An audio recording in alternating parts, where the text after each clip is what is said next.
तो आज मैं डेटा कॉपी पेस्ट करने के बहुत सारे तरीके कवर अप करूंगा और वो सारा जो कॉपी पेस्ट करने के जो तरीके होंगे वो वीबीए के थ्रू होगा। बेसिकली होता है क्या, जब आप प्रोजेक्ट पे काम करते हो, जब आपके पास डेटा बहुत बड़ा होता है तो वहाँ पे एक दो चैलेंजेस आते हैं आपके साथ में। चैलेंजेस क्या होता है, कई बार डेटा का बिहेवियर बड़ा डिफरेंट होता है, वहाँ पे आपको लॉजिक लगाना पड़ता है। जैसे कि डेटा इंक्रीज हो रहा है, डेटा बढ़ रहा है, घट रहा है accordingly. So different different challenges आता है, इसमें से कुछ चैलेंजेस मैं इस वीडियो के थ्रू सॉल्व करने की कोशिश कर रहा हूँ। और आपको इस वीडियो देखने के बाद इतना तो पता लग जाएगा कि पता क्या लग जाएगा, आपको बहुत सारी चैलेंजेस का सॉल्यूशन मिल जाएगा, मैं ऐसा बोल सकता हूँ। क्योंकि कमिंग टाइम में मुझे ऐसा लगता है, जो मेरा एक्सपीरियंस रहा है, जो मैं लॉजिक दे दूंगा आपको इस वीडियो के थ्रू, इतना इनफ है किसी भी प्रोजेक्ट को डन करने के लिए। तो ठीक है, करके देखते हैं। एग्जाम्पल चलते वीवीए में, एंड वीवीए में चल के और यहाँ पे थोड़ा सा इसको रिसाइज कर लेता हूँ मैं। ओके, एंड ठीक है, तो मैं यहाँ पे लिखते हैं सब डेटा कॉपी, एंड ऐसे भी लिख सकते हैं सेलेक्ट। ठीक है, इस तरीके से। तो जो फर्स्ट लॉजिक है डेटा कॉपी करने का, आप इस तरीके से कर सकते हैं, range A1 dot you know A1 dot current region dot select, इस तरीके से इफेक्ट करके जा रहा हूँ मैं। ये लीजिए, डेटा सेलेक्ट हो गया आपका। अगर आप कहते हो डेटा कॉपी करना है, दो तरीका है यहाँ पे। अगर सिलेक्शन हो जाने के बाद कॉपी करना है तो आप ऐसे लिख दीजिए, selection dot copy, that's it. ये लीजिए, हो गया डेटा कॉपी। अगर आप ये बोलना चाहते कि नहीं इसका एक साथ नहीं हो सकता, तो मैं बोलूँगा क्यों नहीं हो सकता, इसके जगह पे आप कॉपी लिख दीजिए इस तरीके से। मैं इसको हटा देता हूँ। ये लीजिए, आपका हो गया डेटा कॉपी। एक तरीका तो ये मेथड है जो मैं यहाँ पे, अगर आप जाएंगे होम में एंड गो टू स्पेशल में, तो ये मैंने ये वाला लॉजिक यूज किया। ओके करके दिखाता हूँ मैं, ठीक है ना।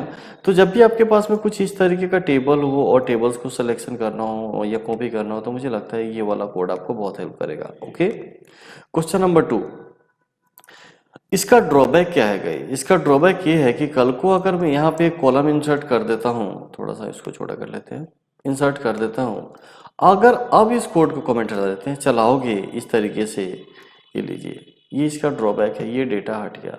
अब क्वेश्चन से आ रहा है निकल के कि अगर ऐसा सिचुएशंस हो तो फिर क्या, तो मैं बोलूँगा फिर आप इस लॉजिक को यूज मत कीजिए, मैं आपको दूसरा लॉजिक देता हूँ। अब मैं बोलता हूँ dim L R as a long, dim L C as a long, फिर मैं बोला हूँ day is equals to cells, row में मैं देता हूँ rows dot count column number 1 dot end excel up end dot row, that's it. Effort करके देख लेते हैं, आगे यहाँ पे answer yes. L C is equals to cells, row same रहेगा, कॉलम्स डॉट काउंट एंड, अब यहाँ पे एक्सल टू लेफ्ट होना चाहिए। क्यों गई लेफ्ट, क्योंकि आप यहाँ पे देखेंगे ना, कर्सर यहाँ से ऐसे आएगा, ठीक है ना, तो लेफ्ट होना चाहिए, तो मैंने बोला लेफ्ट डॉट कॉलम, ठीक है ना।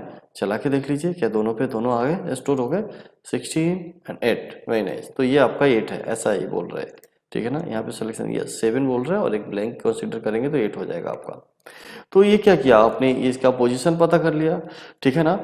मैं यहाँ पे फिक्स रेंज के साथ नहीं करूंगा, देखिए हमारे पास एक और लॉजिक से करने के लिए, लॉजिक क्या मैं बता देता हूँ आपको। मैं ऐसा भी लिख सकता हूँ A1 टू स्टैटिक लेवल पे बात कर रहा हूँ मैं, H16, लेकिन इस वीडियो के थ्रू मैं टोटली हर सॉल्यूशन डायनेमिक लेवल पे देने जा रहा हूँ, मैं कोई स्टैटिक्स एंड फिक्स सॉल्यूशन नहीं देने जा रहा हूँ, ठीक है ना। और मुझे लगता है आपको ऐसी लॉजिक यूज करना चाहिए, हाँ जहाँ पे फिक्स है डेटा वहाँ पे आप वो भी यूज कर सकते हैं, बट मैं अभी डायनेमिक देने जा रहा हूँ, ठीक है ना। तो मैं ये वाला लॉजिक यूज करने जा रहा हूँ। यहाँ पे आपका रो का साइज और यहाँ पे आपका कॉलम का साइज स्टोर हो गया है।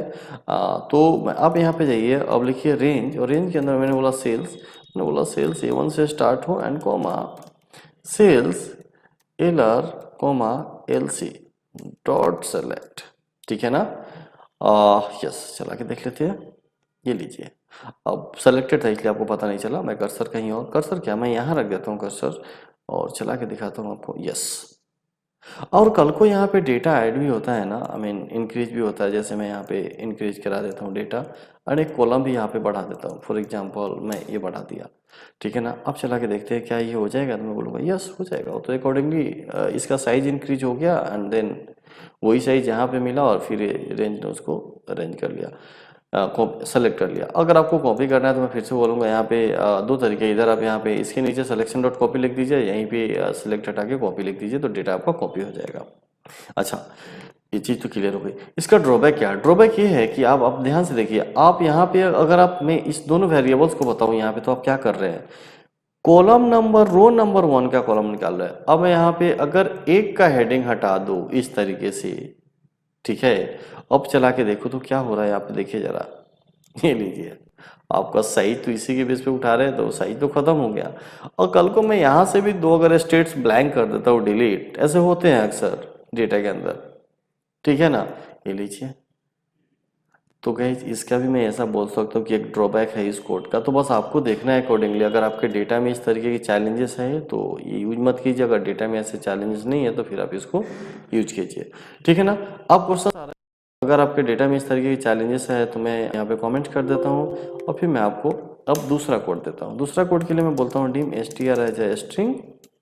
अच्छा, अब मैं क्या करने जा रहा हूँ, देखिए जरा, मैं बोलता हूँ यहाँ पे रेंज, और मैंने बोला यहाँ पे a1 डॉट स्पेशल सेल्स, और यहाँ पे लास्ट सेल ले लीजिए, लास्ट सेल डॉट मुझे इसका एड्रेस दे दीजिए इस तरीके से। स्ट्रिंग इसलिए लिया क्योंकि ये टेक्स्ट का पार्ट है, ठीक है ना। अब यहाँ पे F8 प्रेस करके मैं देखूंगा, यहाँ पे मैंने str तो दिया ही नहीं, str is equals to this one ना, इसको बड़ा कर लेते हैं, ठीक है ना। तो अगर आप यहाँ पे देखेंगे तो यहाँ पे देखिए ये आ गया K19 which is this one, K19। Guys यहाँ पे अब चैलेंज आ गया छोटा सा, और अच्छा लगा, आना चाहिए ताकि समझ में आएगा। K19 ये दे रहा है, हुआ क्या होगा, डेटा पहले मैंने आप हो सकता है मैं भी ये क्लास स्टार्ट करने से पहले डेटा मेरे पास यहाँ तक होगा, इसलिए आ रहा है। तो क्वेश्चंस क्या आ रहा है, ये आपका जो एग्जैक्ट डेटा है, जितना डेटा है, एक तो यही सिलेक्शन हो ऑब्वियसली, और इसका पोजीशन भी ये देना चाहिए। इस सिचुएशंस में आपको एक चीज करना पड़ेगा, क्या, मैं शुरू में इस कोड को लिखूंगा, एक्टिव वर्कबुक डॉट सेव। होता क्या है, ये जो लास्ट सेल है ना, ये अपना बिहेवियर तब चेंज करता है, बार बार चेंज करता है जब आपका वर्कबुक सेव हो जाता है। अब जरा देखिए, सेव हो गया है, अब देखिए ये लास्ट पोजीशन बताएगा, यहाँ पे चेक कर लेते हैं क्या आ रहा है, I19 चेंज हो गया ना, ठीक है ना। अब आपको करना क्या, आपको कुछ नहीं करना, रेंज A1, ठीक है ना, एंड कॉमा A1 से कहाँ तक, दूसरा रेंज कहाँ तक, str डॉट सेलेक्ट, चला के देख लेते हैं, यस। अच्छा, कल को क्या ये डेटा अगर इस तरीके से बढ़ेगा, या कल को क्या ये डेटा इस तरीके से बढ़ेगा, तो क्या ये कर लेगा, आई मीन सेलेक्ट कर लेगा, मैं बोलूँगा यस, ट्राई करके देख लेते हैं, ये लीजिए।